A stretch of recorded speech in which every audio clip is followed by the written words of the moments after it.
The chapel bells tolled like a death knell as Alex whispered his vows, his voice cracking under the weight of a lifetime's longing. "I promise to stand by you, through every storm and sunrise," he said, eyes locked on Jordan's, the man who'd pulled him from the abyss. But then the pastor's hand shot up, freezing the air, his face twisting into a mask of righteous fury as he hissed, "Not today, boys. Not with that lie hanging over your heads." Alex Harper had always believed in second chances, the kind that America peddled like apple pie at county fairs. Sweet, messy, and full of regret if you didn't grab them fast. Born in the Rust Belt heart of Youngstown, Ohio, where steel mills coughed their last breaths into the 90s, he'd clawed his way out of a trailer park childhood shadowed by his father's whiskey-fueled rages and his mother's quiet, enabling prayers. At 18, with a backpack stuffed with faded Polaroids and a one-way Greyhound ticket, he landed in Chicago, chasing the neon promise of reinvention. The Windy City swallowed him whole. Odd jobs as a barista in Wrigleyville, nights sketching graffiti art on abandoned warehouses, and a string of hookups that left him hollower than Lake Michigan in winter. It was there, in a cramped indie bookstore on Belmont Avenue, that he met Jordan Ellis. Jordan, with his easy Midwestern drawl and laugh like summer thunder, was browsing the LGBTQ+ history section, fingers tracing the spine of a worn copy of Stonewall. Alex, shelving returns behind the counter, caught sight of him first. A tall guy in his early 30s, blonde hair tousled like he'd just rolled out of a convertible, wearing a faded Cubs hoodie that screamed unpretentious charm. Their eyes met over a stack of James Baldwin novels, and Alex felt it. That rare spark, not just lust, but the kind that whispered home. "Hey, you got anything on Harvey Milk?" Jordan asked, his voice warm as fresh cider, green eyes crinkling at the corners. Alex grinned, leaning over the counter, his dark curls falling into his face. "Only if you promise not to spoil the ending. Follow me." Back aisle, third shelf up. What started as a recommendation turned into coffee at the corner diner, then walks along the lakefront where the city lights danced on the waves like fireflies on steroids. Jordan was a high school history teacher from a sleepy suburb outside Milwaukee, visiting Chicago for a conference on queer pedagogy. He'd grown up in a family of dairy farmers, where Sundays meant church potlucks and Tuesdays meant milking Holsteins before dawn. Coming out at 22 had been a quiet implosion.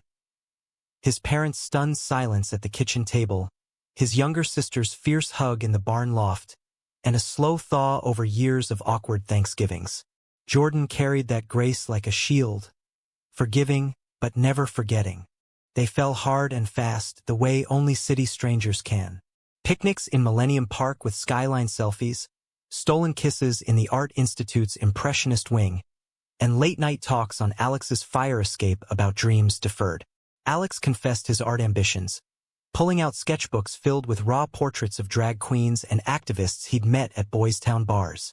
Jordan shared stories of his students, the quiet victories of a kid coming out in his classroom, the sting of school board meetings where progressives clashed with old guard. "You're my revolution," Jordan murmured one night, tracing Alex's jawline as they lay tangled in sheets that smelled of rain and takeout Thai. By summer's end, Jordan had extended his stay, subletting a studio in Logan Square. They built a life in fragments. Alex's freelance graphic design gigs funding their weekend getaways to Door County, Jordan's lesson plans scattered across their kitchen table like love letters. It was Jordan who first said the words, over pancakes at a greasy spoon on a drizzly October morning. "Marry me, Alex. Let's make it official vows." Rings, the whole damn American dream. Alex froze, syrup dripping from his fork, heart pounding like a bass drum at a pride parade. Marriage? For two guys who'd met over books and built castles on borrowed time? But in Jordan's eyes, he saw eternity. Not the fairy tale kind, but the gritty, hold-on-for-dear-life version that queer folks in the heartland had fought for since Lawrence versus Texas cracked open the closet door. "Yes," Alex breathed, pulling him across the table into a kiss that tasted like forever. Planning the wedding became their rebellion. They chose a venue in Jordan's hometown of Elmwood, Wisconsin, a progressive Episcopal chapel on the edge of a cornfield, where Reverend Elias Grant had officiated same-sex unions since Obergefell made it law. Elias was a silver-haired firebrand in his 60s, with a beard like Mark Twain and a pulpit style that blended gospel fire with civil rights thunder. "Love is the ultimate sacrament," he'd told them over Skype, his voice gravelly with conviction. "And yours? It's holy ground." The guest list swelled with misfits and miracles. Alex's chosen family from Chicago's art scene, tattooed poets and leather-clad allies. Jordan's blood kin, a mix of supportive siblings and wary aunts who'd warmed to rainbow toasts over time. Alex's parents? A non-starter. His father had disowned him years ago with a slurred voicemail that still haunted deleted files. His mother sent cards at Christmas, and signed, with $20 bills tucked inside like guilty offerings. "We'll make our own family," Jordan promised, squeezing his hand during fittings at a Milwaukee tailor, where they stood side by side in midnight blue suits, mirrors reflecting two men who looked like they'd invented joy. As autumn leaves turned the Wisconsin fields to flame, invitations went out on handmade cardstock etched with intertwined oak branches, a nod to Jordan's farm roots and Alex's sketches. RSVPs poured in, laced with stories. "Couldn't miss the day two warriors say I do." Rehearsal dinner at a lakeside brewery, toasts clinking under string lights, laughter echoing off the water. Alex felt it then, the cusp of something sacred, like stepping into sunlight after a decade in shadows. But on the eve of the wedding, as they lay in the guest room of Jordan's family farmhouse, Alex's phone buzzed with a text from an unknown number. "You think you can bury the past? Reverend knows. Run while you can." His stomach dropped, fingers trembling as he deleted it. A prank, he told himself, some bigot's last jab. Jordan stirred, pulling him close. "What's wrong?" "Nothing," Alex lied, burying his face in Jordan's neck, inhaling the scent of cedar and safety. "Just nerves. Tomorrow we're unbreakable." The morning dawned crisp and golden, October's breath nipping at the heels of invited guests arriving in a convoy of Subarus and pickups. Alex stood before the mirror in the church vestry, adjusting his tie, heart a wild bird against his ribs. Jordan waited in the groom's room across the hall, humming an old folk tune their officiant had suggested for the processional. Elias Grant bustled in, Bible in hand, his face alight with paternal pride. "Boys, this is God's poetry in motion. Let's make it sing." The chapel filled with murmurs and the scent of lilies, pews creaking under the weight of 200 souls. Queer elders who'd marched in the 80s, straight allies clutching tissues, kids with glitter-painted signs reading "Love Wins." Alex's best man, his Chicago roommate Marco, clapped his shoulder. "You look like a goddamn king, Harp. Ready to conquer." "More than ready," Alex replied, though the phantom text lingered like smoke. Music swelled, a violinist rendering Hallelujah with aching beauty, and Alex processed down the aisle, wildflowers in his boutonniere trembling like his pulse. At the altar, Jordan turned, and time fractured. His love, radiant in sunlight slanting through stained glass, eyes brimming with the unspoken vow, "I choose you, always." They clasped hands, rings glinting like promises forged in fire. Elias began, voice booming with warmth. "Dearly beloved, we gather not just to witness, but to affirm that love, fierce, unyielding, binds us all." Vows flowed, each word a brick in their fortress. Alex's turn. "Jordan, you saw me when I was invisible, held me when the world let go. I vow to be your anchor, your spark, in every season." Jordan's response, steady as heartbeat. "Alex, you've taught me courage is quiet, grace is earned. I promise to walk beside you, through shadows and storms, till our last breath." Elias raised his hands, beaming, "By the power vested." But then, his eyes flicked to something in the front pew. A folded note, perhaps, or a face half hidden in the crowd. His smile shattered like cheap crystal.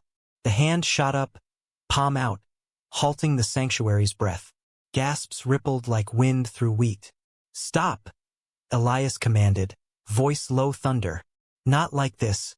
Not with blood on your hands."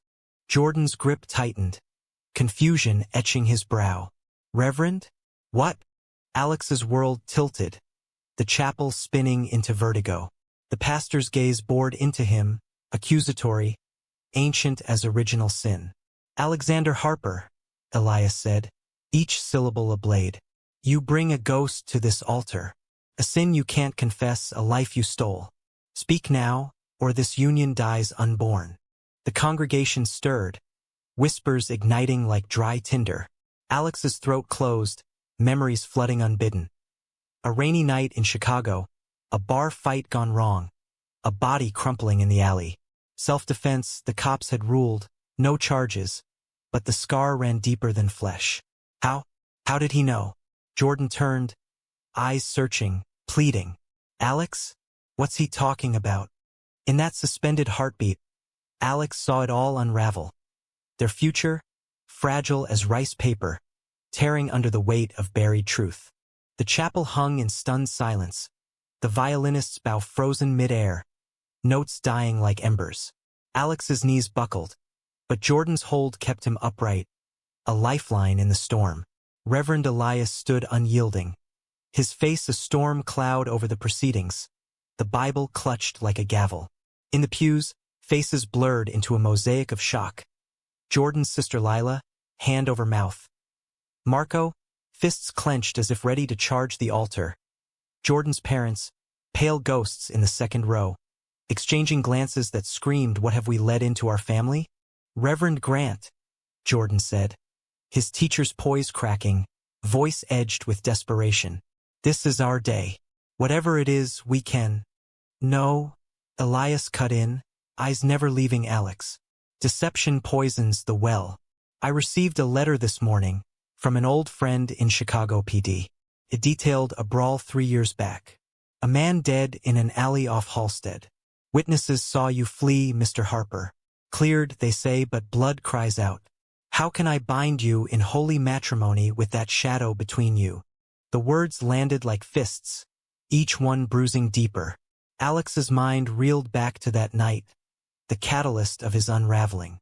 It had been a pride after-party, the streets alive with glitter and bass thumps from rooftop bars. He'd been 28, riding high on a freelance win, a mural commission for a queer youth center, when the guy cornered him outside a dive, slurring homophobic venom. "Freak!" he'd spat, swinging wild. Alex dodged, shoved back in reflex, and the man tripped over a fire escape grate, skull cracking on pavement with a sound like wet wood splitting. Chaos erupted. Sirens, statements, the metallic tang of fear. No charges, self-defense, the DA ruled, but the nightmares? They charged rent every full moon. He'd never told Jordan. Not out of malice, but terror. The fear that his rough edges would sand down their smooth love, that the artist with ink-stained hands was too tainted for the scholar with chalk-dusted sleeves. "It was an accident," Alex whispered now, voice barely audible over the rising murmur. "I didn't. I swear, Jordan, it wasn't murder." Jordan's face crumpled, not in anger, but a profound, aching sorrow that twisted the knife. 3 years? We met 6 months later, and you carried this alone. His thumb brushed Alex's knuckles, a ghost of comfort. "Why didn't you trust me?" The question hung, heavier than the rings on their fingers. Elias stepped forward, lowering his voice to a grave rumble. "I marry truths, not facades. This isn't judgment, it's mercy. End it now, or face the unraveling later." He glanced at the back of the chapel, where a wiry man in a gray trench coat lingered by the door, face obscured by a fedora. The sender of the letter? A ghost from Alex's past, risen to haunt. Chaos ignited. Lila surged forward, her bridesmaid gown swishing like battle flags. "This is bullshit. It's your wedding. Don't let some dusty file ruin it." Jordan's father, a stoic farmer with calloused hands, stood slowly, clearing his throat. "Son, if there's truth here." His words trailed, eyes pleading for Jordan to choose wisely, the old world's caution clashing with the new. Alex wrenched free, storming down the aisle, the wildflower in his lapel wilting like his resolve. Outside, the October air slapped him awake, cornstalks whispering secrets in the wind. He collapsed against the chapel's stone wall, breaths ragged, the weight of 200 stairs burning phantom holes in his back. Idiot, he thought, fists pounding gravel. You built this on sand. Minutes stretched. Then Jordan burst through the doors, suit jacket askew, face streaked with unshed tears. Talk to me, Jordan demanded, not harshly, but with the quiet urgency of a man staring down a fault line. All of it. No filters. They walked the perimeter of the field, goldenrod brushing their ankles, the chapel receding like a bad dream. Alex spilled it raw. The bar's sticky floors, the intruder's breath reeking of cheap bourbon, the shove that wasn't meant to kill. I ran because I panicked. Thought I'd lose everything. The city, my art, any shot at normal. He stopped, facing Jordan under a lone oak, leaves spiraling like confetti gone wrong. And then I met you. You were light, Jay. Telling you felt like snuffing it out. Jordan listened, arms crossed not in defense, but to hold himself together. When Alex finished, silence bloomed, thick as fog off Lake Michigan. Finally, Jordan exhaled, stepping closer. I get fear. Hell, I lived it. Hiding crushes in high school, praying my folks wouldn't disown me. He cupped Alex's face, thumbs tracing jawlines etched with regret. But love isn't a solo hike. It's a tandem, bumps and all. You should have trusted me with your dark. Inside, the guests milled in limbo, some fleeing to the reception tent with awkward toasts to better days, others forming a protective huddle around Lila, who was live-tweeting fury with hashtags like love overlies. Elias retreated to his office, letter crumpled in fist, wrestling his own demons. A seminary classmate lost to AIDS in the 80s, a reminder that grace wasn't cheap. By dusk, Jordan and Alex returned, hands linked defiantly. The pastor met them at the vestibule, weariness softening his edges. I've prayed, he admitted, and heard echoes of my own hypocrisies. But the letter's author, he's no ghost. Detective Harlan Reed, retired, knew the victim's family. He's inside, demanding a reckoning. Alex's blood iced. Harlan, the cop who'd taken his statement that night, eyes cold as badge metal. A straight arrow type, whispered to harbor grudges against the lifestyle. Had he tailed Alex all these years? For what vigilante justice? Jordan squared his shoulders. Then we face him. Together. The confrontation unfolded in the chapel's undercroft, a dim basement lined with hymnals and forgotten candelabras. Harlan paced like a caged wolf, mid-50s, paunch straining his shirt, face mapped with bitterness. You think a gavel tap erases it? He snarled at Alex. Tommy Klein had a wife, kid. Good man, twisted by one bad night. And you? Walked free, playing house. It was self-defense. Alex shot back, voice steady for the first time. You cleared me yourself. Harlan's laugh was bark without mirth. Paperwork. But I see patterns. Guys like you stirring trouble. His gaze slid to Jordan, appraising. And now, corrupting this one? Wedding's a farce. Jordan stepped between them, calm as a historian reciting facts. Tommy's death was tragedy, not Alex's fault. Blame the hate that fueled it, not the survivor. He pulled a folded printout from his pocket, hastily Googled on his phone during their walk. Klein's record, 3 priors for assaults, including against his own wife. You buried that for a good man? Harlan faltered, color draining. Elias, witnessing from the shadows, interjected. Enough. Vengeance isn't mine, says the Lord or the law. Detective, your letter was poison. Leave this house of peace. Defeated, Harlan slunk away, muttering curses, the door slamming like a period on a bitter chapter. Upstairs, the guests had trickled back, sensing drama's ebb. Lila hooped as Alex and Jordan re-entered, pulling them into a group hug that smelled of perfume and perseverance. But the wound festered. That night, in the farmhouse's creaky guest bed, Jordan turned away, back a wall of unspoken hurt. I need time, he whispered into the dark, to process the lie. Alex lay awake, staring at ceiling beams scarred by generations. The joy of the day curdled to ash. Betrayal wasn't just the past's intrusion. It was his silence, a chasm he'd dug himself. Dawn crept in, gray as doubt, and with it, the first fracture. Jordan's packed duffel by the door. "I'm driving back to Milwaukee," he said over coffee, eyes red-rimmed. "Not leaving you, just space." A kiss, featherlight, then he was gone, taillights fading down the gravel drive. Alex wandered Elmwood like a ghost, haunting the chapel, the fields, the brewery where they'd toasted futures. Days blurred, helping Jordan's mom harvest the last pumpkins, sketching feverishly in a notebook, portraits of fractured vows, altars cracked like hearts. Lila became his anchor, dragging him to bonfires where locals swapped stories of queer resilience. "Love's a marathon, not a sprint," she'd say, passing a beer. "He'll circle back." A week in, the call came. Jordan's voice, tentative over crackling line. "Come home. We talk. For real this time." Chicago welcomed him with honking cabs and autumn chill. But the apartment felt foreign, echoes of laughter mocking the quiet. Jordan waited on the couch, takeout cooling on the coffee table. Alex's favorite pierogies from the Polish joint down the block. "I talked to a therapist," Jordan admitted, pouring wine. "About trust trauma. Yours, mine. We're both scarred, babe." Words tumbled then, a deluge. Jordan's fear of abandonment, rooted in his ex's ghosting after coming out. Alex's terror of unworthiness, etched by his father's fists. They cried, laughed at the absurdity. A wedding derailed by a dead man's grudge, and made love not with urgency, but reverence, bodies mapping forgiveness. Yet shadows lingered. Harlan's threat echoed, patterns. Was the detective done, or just regrouping? And Elias, could absolution mend the rift?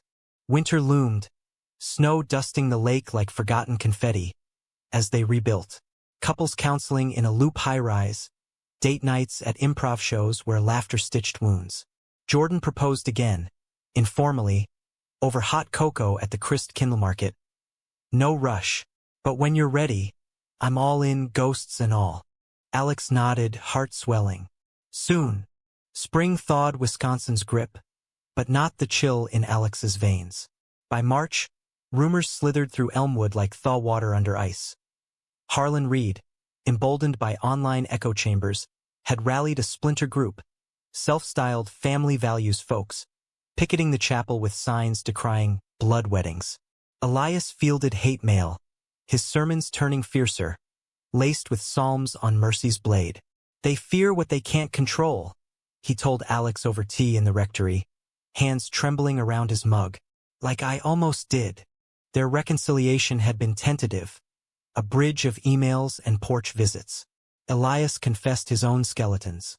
A youthful affair with a seminary peer, hushed by the church's iron fist, leaving scars that made him overzealous in vigilance. "I saw Tommy's ghost in you," he admitted. "Projected my regrets. Forgive an old fool." Alex did, with a hug that smelled of pipe tobacco and pine. "We're even, Reverend. Let's finish what we started." Jordan, ever the planner, dove into logistics. A smaller ceremony, invite only, under the same arch but with added security. Off-duty cops from Milwaukee's Queer Alliance. "No more surprises," he declared. Spreadsheet open on their kitchen island. Columns for vows and vendors. Alex watched him, love a quiet ache, marveling at this man's capacity for grace. But betrayal's echo amplified. One rainy afternoon, as Alex prepped sketches for a new mural, a tribute to queer icons for a Milwaukee community center, his phone lit with a Milwaukee Journal Sentinel alert. Local teacher accused in decade-old assault cover-up. The byline blurred, but the photo didn't. Jordan, stone-faced in his classroom, surrounded by blurred students. Heart slamming, Alex clicked through. Anonymous tip to the paper. Claims Jordan, as a college TA, had shielded a frat brother from rape charges, hushing a party's aftermath to protect the team. No proof, just whispers from a disgruntled ex-colleague. But the timing? Poisonous. Harlan's fingerprints all over it. The detective's vendetta metastasizing. Jordan burst through the door an hour later, soaked from the L train, face ashen. It's lies, he choked, collapsing onto the rug. Sophomore year, bad breakup. She accused me of complicity because I didn't out my roommate fast enough. Cleared by the dean, but it haunts HR files. Alex knelt, pulling him close, the irony bitter. Now Jordan bore the unspoken weight. We fight it together, he vowed, dialing their lawyer. A bulldog from Chicago's Lambda legal chapter. Statements drafted, alibis corroborated. But the mud stuck. School board whispers turned to meetings. Parents yanked kids from Jordan's history class, fearing moral taint. The betrayal cut deepest in quiet moments. Driving to Elmwood for a strategy session with Elias, Jordan gripped the wheel white-knuckled. What if it's me this time, dragging you down? His voice cracked, eyes on the highway's hypnotic lines. Alex reached over, squeezing thigh. Then we skid together. That's the deal. Elias's rectory became command central. Potluck suppers with allies, strategy maps pinned to corkboards. Lila uncovered Harlan's online trail, forums seething with QAnon fringes, posts decrying gay mafia takeovers. This guy's unhinged, she reported, laptop glowing. Lost his badge over excessive force complaints. Tommy's death? Personal crusade. Climax brewed on a humid June eve, the rescheduled wedding dawn. Rehearsal at the chapel, laughter brittle under tension.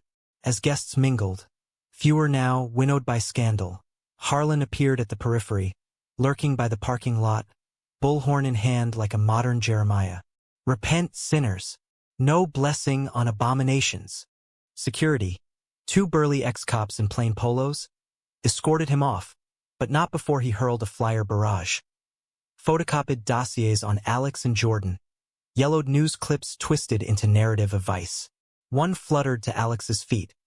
A blurry photo of him fleeing that alley, captioned killer in the closet. Jordan saw it, rage-flashing green eyes. Enough! He marched out, Alex trailing, the dusk air thick with impending thunder. Harlan whirled, megaphone dangling. Truth hurts, Ellis. Your boy's a murderer. You're an enabler. Whole town's watching your farce. Jordan's response was steel-wrapped calm, honed from classrooms of hecklers. Truth? You're the ghost here, Harlan, haunting for a dead man's vendetta while ignoring his sins. Tommy attacked Alex. You buried it to protect your badge's shine. He stepped closer, voice dropping. And my cover-up? Investigated, dismissed. But you? IA files thicker than your grudge. Harlan lunged, fist cocked, but Alex intercepted, shoving back with alley-honed instinct. Not tonight, he growled. Security piled in, cuffing Harlan as sirens wailed distant. The detective spat curses, but his eyes, defeated, hollow, betrayed the man. A widower, childless, clinging to hate like driftwood. Inside, the rehearsal pivoted to prayer circle, hands linked in a chain of solidarity. Elias led, voice resonant. Forgive us our trespasses, as we forgive those who weaponize them against us. Tears flowed, cathartic, communal, as thunder rumbled approval. That night, in the farmhouse loft, Jordan and Alex lay entwined, rain pattering like applause. I almost broke us, Jordan murmured, fingers tracing Alex's collarbone. Hiding my scar. Alex kissed his temple. We both did. But look, still standing. Wedding day broke clear, July 4th weekend, fireworks metaphor for their spark. The chapel brimmed. Rainbow sashes on ushers, a choir blending gospel with show tunes. Alex's process to this is me from The Greatest Showman, Jordan waiting like a beacon. Vows renewed, deeper now, laced with hard-won honesty. I vow to share your burdens, not just your joys, Jordan said. In shadows, we'll find our light. Elias's homily soared. Love isn't absence of storm. It's the covenant in the gale. Today, we affirm. Grace for the fallen, mercy for the flawed. Rings exchanged, kiss sealing, tender, triumphant. As cheers erupted, confetti cannons bursting like Liberty Bells. Reception under tented fields. Barbecue ribs, craft IPAs, Toasts from misfits who'd walked similar coals. Marco raised glass. To loves that weather weddings and worse. Dancing barefoot in grass, Alex pulled Jordan close, bodies swaying to Colby Calais brighter than the sun. We made it, he whispered. Jordan grinned, spinning him. And we'll keep making it. Summer waned into a golden haze, but the ripples of their saga lingered like heat waves off asphalt. Harlan's arrest made local headlines, disorderly conduct, with whispers of deeper probes into his off-duty vigilantism. The school board cleared Jordan publicly, a terse statement praising his exemplary service. Though enrollment dipped, a scar on his tenure. Alex's mural debuted to acclaim, panels of faces, Milk, Baldwin, everyday heroes, drawing crowds to Milwaukee's Walker's Point. Art as armor, critics called it, but Alex knew. Art as atonement. They honeymooned modestly, a cabin in the Porcupine Mountains, Michigan's Upper Peninsula. Hikes through birch groves, nights by crackling fires swapping stories unburdened. Remember the text? Alex asked one evening, marshmallows toasting golden. The night before. Jordan nodded, poking embers. Harlan's doing. Traced it later. Burner phone from a gas station payphone. He pulled Alex closer, blanket cocooning them. But it forced the truth. Silver lining in the shitstorm. Fall brought routines.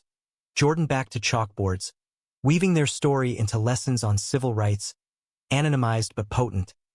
Love's battles aren't just history. They're headlines. Alex freelanced from a sunlit studio, commissions flowing for queer advocacy graphics. Evenings, they cooked, Jordan's farm-fresh casseroles, Alex's experimental stir-fries, laughter filling the gaps once occupied by ghosts. Yet humanism's quiet work unfolded offstage. A letter arrived in November, postmarked Chicago, from Harlan's sister, Evelyn. My brother's broken, she wrote, script shaky. Lost his way after the forced pension dried up. Tommy's case his last crusade. Your forgiveness? Cracked his shell. He's in counseling now, AA actually. Thanks for not pressing charges. Enclosed, a check, small but earnest, for a queer youth fund in Tommy's name. Redemption's thread, fragile but real. Elias visited for Thanksgiving, beard dusted with snow, bearing pies and parables. Over turkey at Jordan's family table, his parents warmer now, toasting to resilient hearts. The Reverend shared his own olive branch. A podcast series, Sanctuary Stories, interviewing queer couples on faith's frontlines. Their episode aired Christmas week, voices intertwining over airwaves, reaching listeners from Elmwood to Evanston.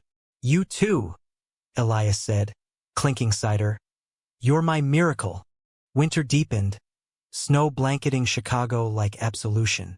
Alex's mother called out of the blue, voice thin as onion skin. Saw the wedding clip online. You looked happy. Pause, freighted. I'm proud, son. Finally. No invitation extended, boundaries respected, but the door cracked, a start. Jordan's proposal for a joint project bloomed. A community archive, Hearts Unhidden, collecting oral histories of LGBTQ plus Midwesterners. Betrayals endured, loves reclaimed. They launched it in a Logan Square warehouse, fairy lights strung like stars, folding chairs filled with elders and activists. Alex emceed, sketchpad in hand, capturing faces mid-tale. Jordan moderated, drawing parallels to Selma and Seneca Falls. Our story's one thread, he told the crowd, Alex's hand in his, woven into a tapestry of triumph. Climax's echo faded, but emotion's undercurrent surged. One stormy February night, power out, candles flickering, Jordan knelt by the hearth. Alex Harper Ellis, he said, ring box open. A simple band, engraved with through storms. We vowed once, interrupted. Vow again? Here now just us. Tears blurred Alex's vision. Yes, God, yes. They married anew in flannel and socks. Vows whispered against lips, the fire their witness. Years unfurled like well-worn pages. By 2030, Hearts Unhidden spanned podcasts, exhibits, a beacon for Rust Belt queers navigating their own halted altars. Jordan earned tenure, his class's incubators for young allies. Alex's art graced gallery walls, a solo show in Milwaukee titled Vows in the vernacular. They adopted a rescue mutt, Rufus, who snored through pride parades and talked kids, fostering, maybe echoing their own patched-together families. Betrayal's scar? A faint line, like lightning's branch on birch bark. Reminder, not ruin. It made us, Jordan said one anniversary. Atop a Door County bluff, Lake Michigan churning below. The stop, the start. Alex leaned into him, wind-tousling curls. And the go. In the end, their love wasn't fireworks or fairy dust, but the steady burn of hearth fires. Human, flawed, enduring. America, with its patchwork of prejudices and progresses, had tried to halt them cold. But in the warmth of chosen kin, unyielding vows, they warmed the world a degree brighter. For in the heartland's vast quiet, two men proved, grace isn't given. It's grown, one forgiven ghost at a time.